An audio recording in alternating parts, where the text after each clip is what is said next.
Hello. Here in North Devon, we're pretty renowned for getting quite a lot of rain. Although we got some snow on the ground at the moment, which is nice. But owing to that amount of rain, drainage is vital. And when we took on this site, there was none.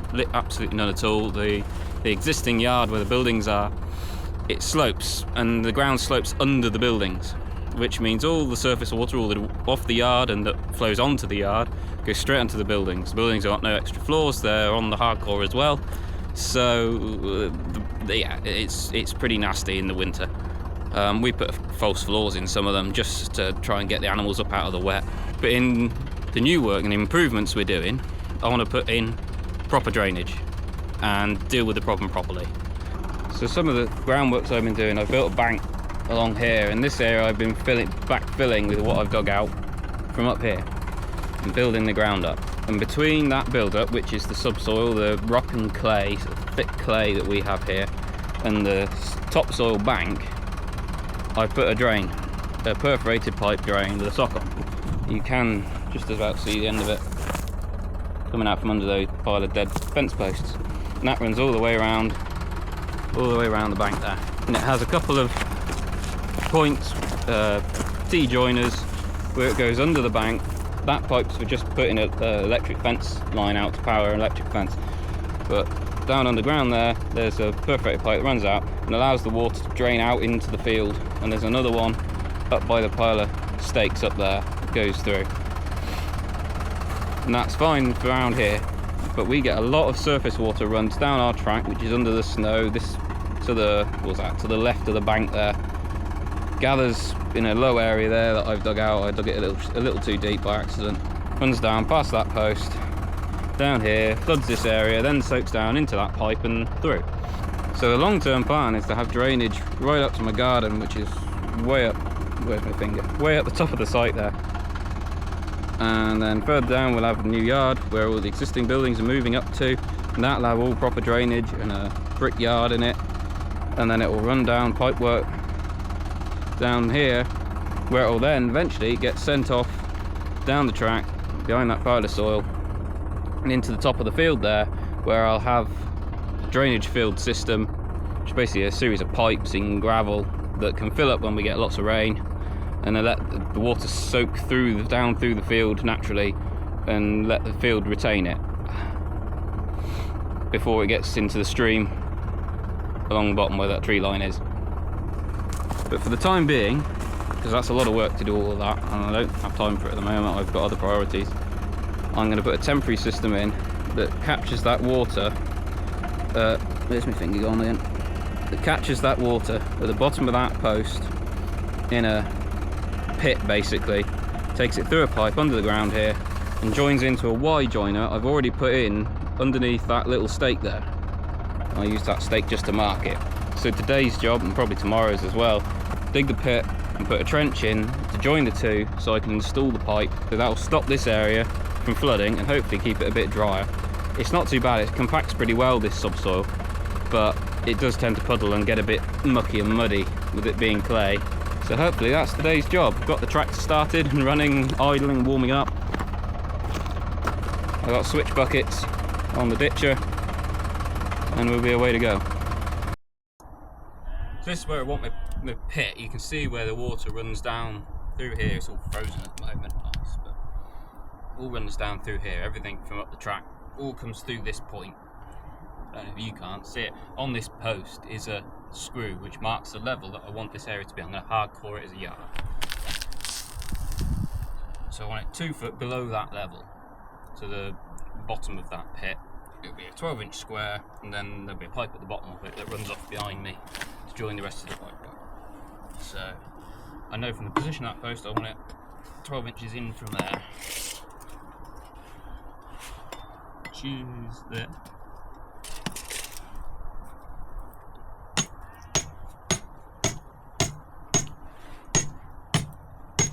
That'll give me a rough idea where to start. I've got a 12-inch bucket on there, that'll give me the width. And I'm just going to take a trench slot out from there, and I'll build a timber box to hold it open for now.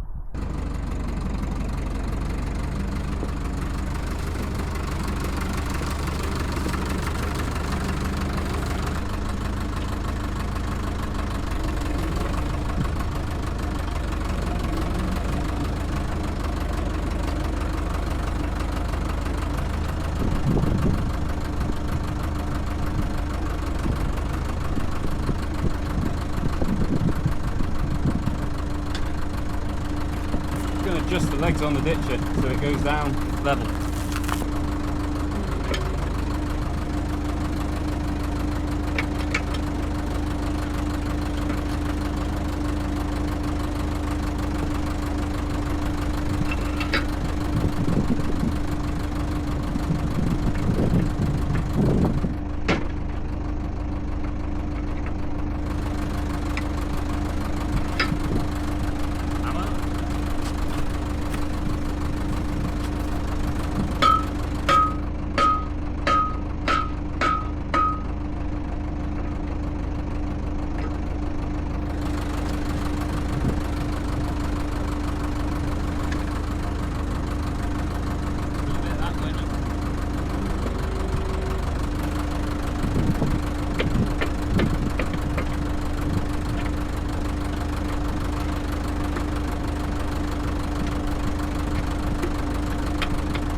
So I got it started and I've just come in with the pickaxe and the shovel and just squared off the very end where the pit will be, and I'm to depth. I'm actually a couple of inches over depth, which is fine. What it'll allow a bit of space for a bit of sediment build up. Right, so I got the tractor turned around. We're starting to defrost, so there's actually water running into it now, which is quite interesting because it's running down, it's flowing quite well in, running down, and it's actually disappearing, so it is soaking in, which is quite handy because it doesn't go any further than that, and the flow's quite good from the meltwater. So tractor's turned around, now straddling the ditch, and I reckon I might have to shift that dirt pile that side a little bit to get up. I might be able to come far enough this way, and if I tidy up some of my junk, that I can connect the trench I'm going to start and the other end of this one without having to move that post. If I need to, I can move it, but I'd rather not. So I will stick the camera on a time lapse and make a start trying to find my pipe and get on with this end.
Morning, sheeps.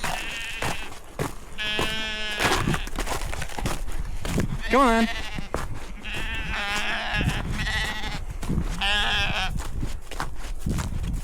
You spread that hay out, right, isn't it? Put it down here.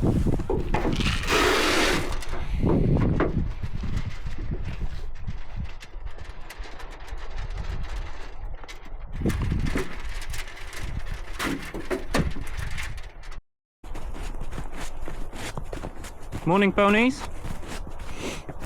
Breakfast? Yeah.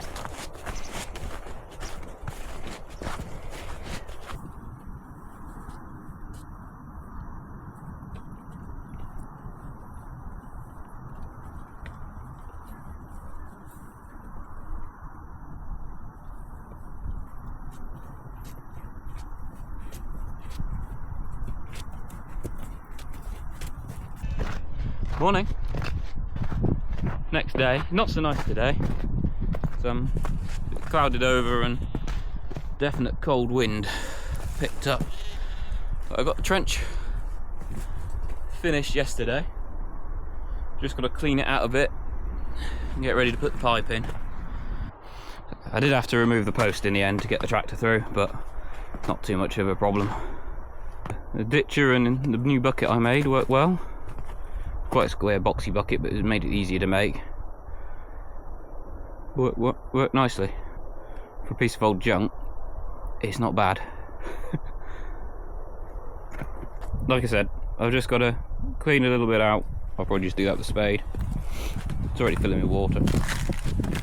And properly find the end of the pipe. I've got my pipe laid out in the hole now in the ditch, and I've got to put a sock on it. It's a filter sock essentially. It's there to stop too much sediment build up in the pipe, which with our clay soil is needed. Otherwise it will all wash into the pipe and block it up. So I've got to get this pulled on all the way down the length, and then I can connect that end of the pipe into the Y joiner.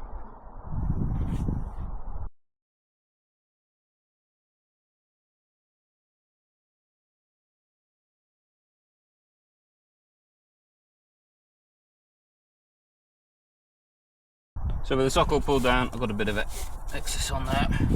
This is the T-joiner. So you can just about see the pipe disappears off that way. It goes that way as well, skirting around the bank. When I put it in, I just duct taped over the end to try and stop it filling up too badly. So get that off. Just duct tape out the way. See, this is the sort of sediment you get built up in it. It's somewhat inevitable that some's going to get in there, but hopefully the sock will help. So that just clicks into there. Pull my sock down. So what I'll do is I'll lump in some mud just to hold the pipe in place, and then I'll backfill most of the trench, leaving maybe the last 4 or 5 feet. It means I can get the tractor back out of that position and get all this tidied up and turn the tractor around and get the box in and get it finished backfilled.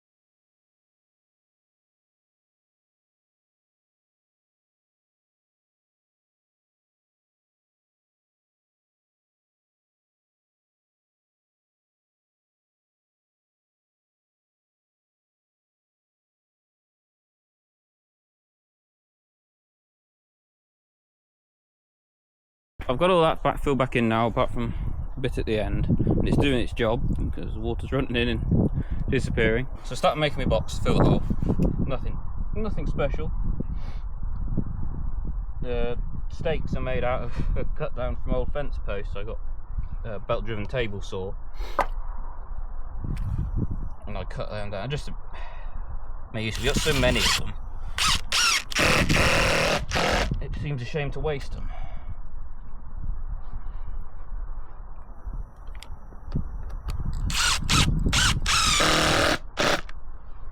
So I've got one side that's cut to length, which is 2 foot 2 inches, and the other side's got a point on the end.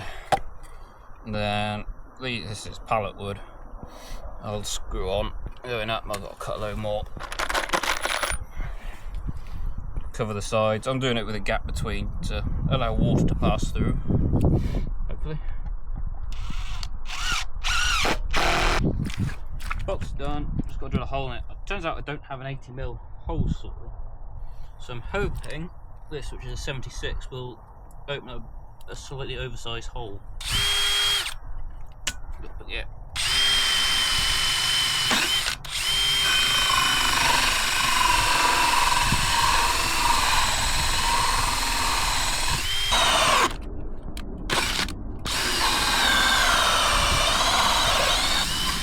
There we go. Just to invest in an 80mm hole saw. Maybe not. Come on.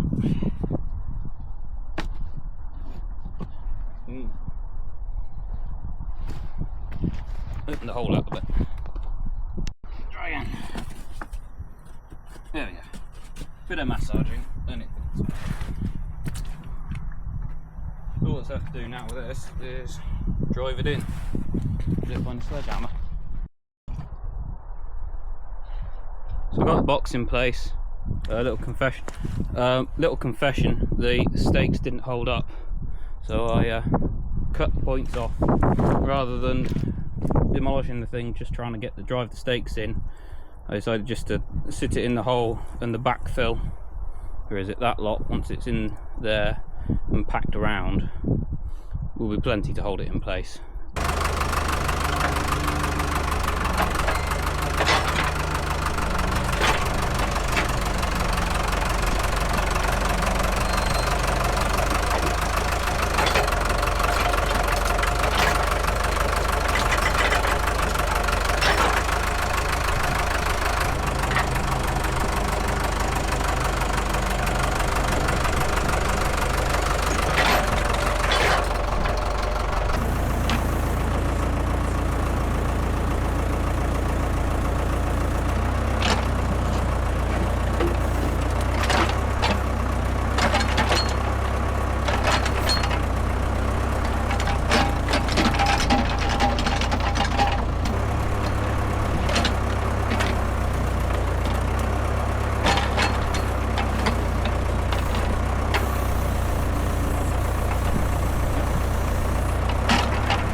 That's it, it's all done.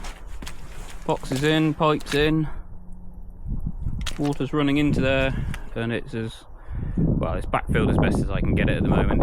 Everything's defrosting and turning into a bit of a muddy mess, so I'm going to call it a day on that. It will settle naturally with the rain and the weather, and I'm going to be tracking backwards and forwards on it quite a bit, and it's going to have more build up on it again yet anyway, almost another 2 foot of build up over the top, so I'm not too worried about that at the minute.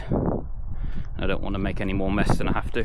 So that's one step closer to it not being quite such a mud bath around here in winter. The next step, I've got to work my way up the hill and get some more trenches in and pipe work and all sorts, so that'll be on another videos or subsequent more videos, I expect. There's a lot of drainage to do on this site and a lot of work to do as weather allows. So thanks for watching, and see you next time.